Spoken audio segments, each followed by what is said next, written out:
Hey, what's going on? It's your boy BT, and I came here to talk some boxing with the thousands of True School Sports subscribers.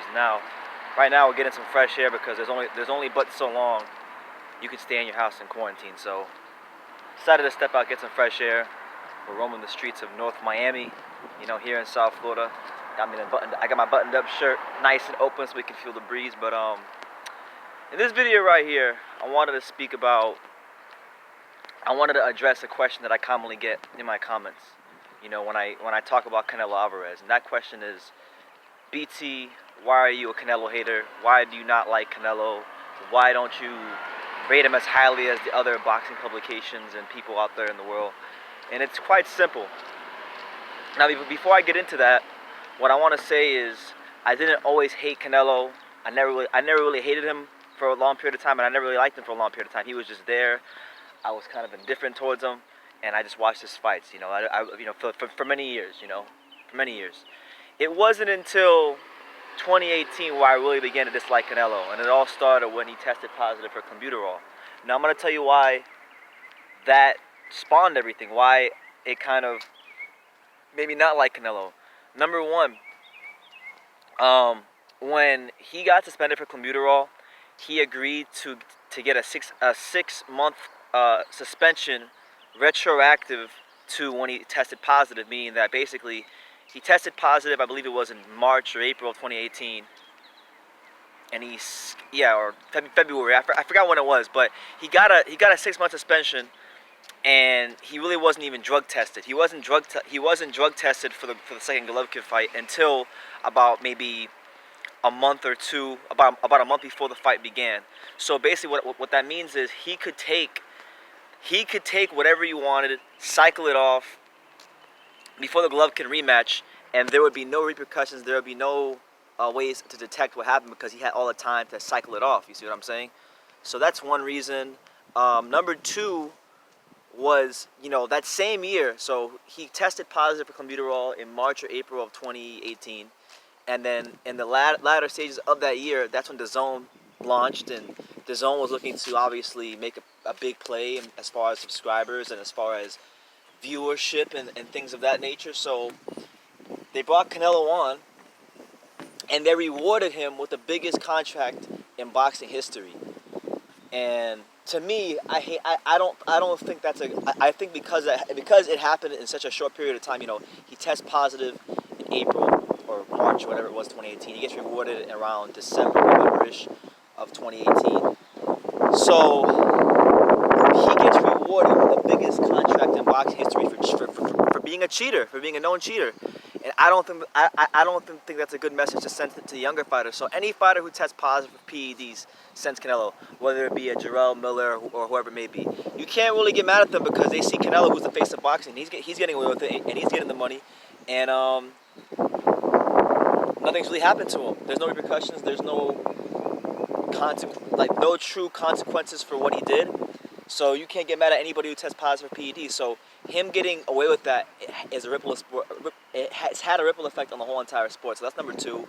The third would be when people were demanding when people really wanted that Golovkin fight. And eventually it happened. But when people were really wanting that Golovkin fight, when it was first being talked about, Canelo delayed, and he pushed the fight back. He even went as far as to create his own weight class to duck Triple G. He went from 154 to 155 Canelo weight, and he basically he ducked the guy. He used his own new weight class, fought Liam Beefy Smith in a fight that nobody asked for, and that was his way of stalling the fight for a little bit longer and aging out Triple G for just a little bit longer. And then the last reason, and by the way, these are all just off the top of the head. I'm pretty sure I could find more, but these are just off the top of my head. Another reason is the fact that, whether you rate this guy highly or not, the fact of the matter is this guy's been champion across two weight classes for Canelo's entire existence in these weight classes, and that's Demetrius Andrade. Demetrius Andrade has been calling Canelo out for 5+ years. 5+ years, going all the way back to 154. You can find videos of Demetrius Andrade calling out Canelo, calling him a bitch and all these things. And Canelo never answered the bell. Canelo never wanted to fight. never tried to fight Demetrius Andrade. And then one time I remember he talked about him. He said, "Oh, Demetrius Andrade is he hasn't fought nobody. He doesn't have a resume. He needs to fight good people. All this stuff. But yet the guy's been world champion across 2 weight classes for your entire existence as a champion and contender in these weight classes. Most notably, Canelo Alvarez had a really good chance to fight him in, I think it was 2015, because he fought James Kirkland on May 9th, 2015, which was the week after Mayweather Pacquiao. And after that, so it was May 9th, the weekend after Mayweather Pacquiao, and after that, 36-minute tap dancing session between those two that really set boxing back a bit. You would think boxing fans would be turned off by it, but it turned in a great rating. I think it did the highest rating any fight that it did on HBO since Tarver versus Roy Jones at that time. But he had a great chance to fight Demetrius Andrade then because he wasn't a world champion. He wasn't no pay-per-view star. He didn't have no big fights on the table. And what did he do? Who did he pick for that fight? He fought James freaking Kirkland. He fought James the Mandingo Warrior Kirkland. Who at that particular time had been out the ring, we're going to say, I think it was 15 months, around 15, 16 months. He had been out the ring for a long time, and even if he and even when he was active, people wouldn't look at that fight as no competitive fight. So you can't just say, oh well, he just forgotten to fight him, because in the whole time Canelo's been at 154 and 160. This guy has fought the likes of James Kirkland. He's moved up to 168 to fight Rocky Fielding. I mean, he has fought Amir Khan, Liam Beefy Smith. He's fought some grade A cherry picks.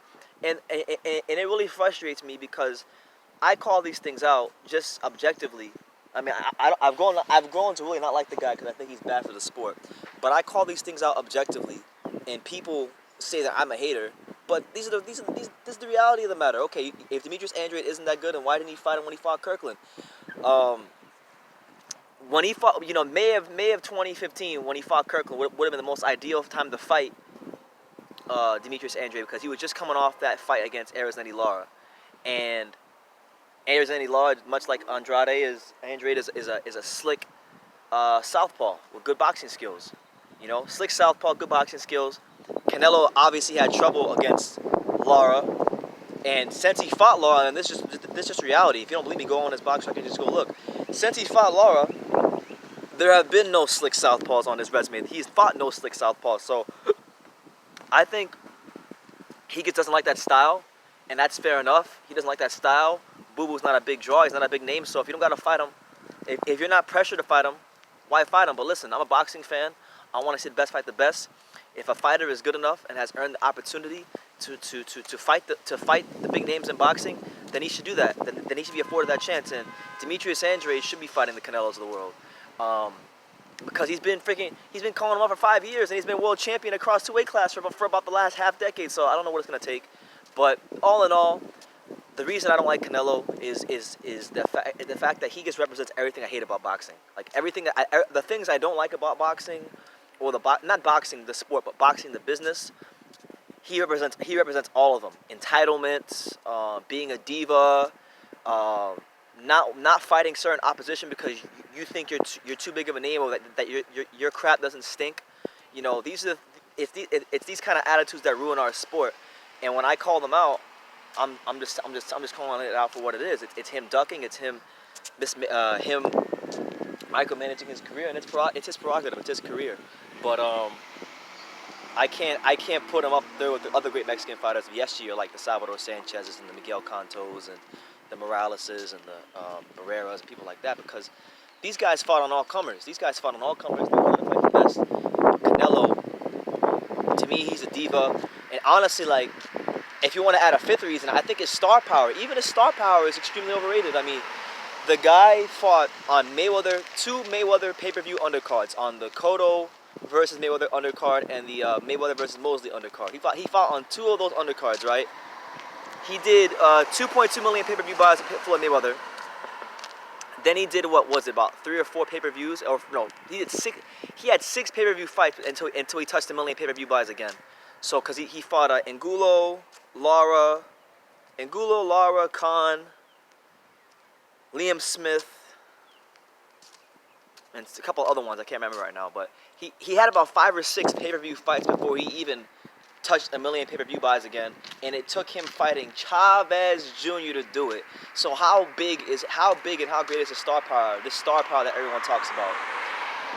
I think even that's overrated, and that's just a fact. If you don't believe me, check the numbers. You know, they say men lie, women lie, but numbers don't. So go ahead and check the numbers. But with that being said, those are some of my reasons as to why I'm not a Canelo fan, as to why I don't class him highly, and as to why he gets very little to no credit from me. So leave your comments down below. Take the time to subscribe, and like I say in every single one of these videos, you can love me or you can hate me, but I am just a kid from Daniel. So until next time, take care, guys.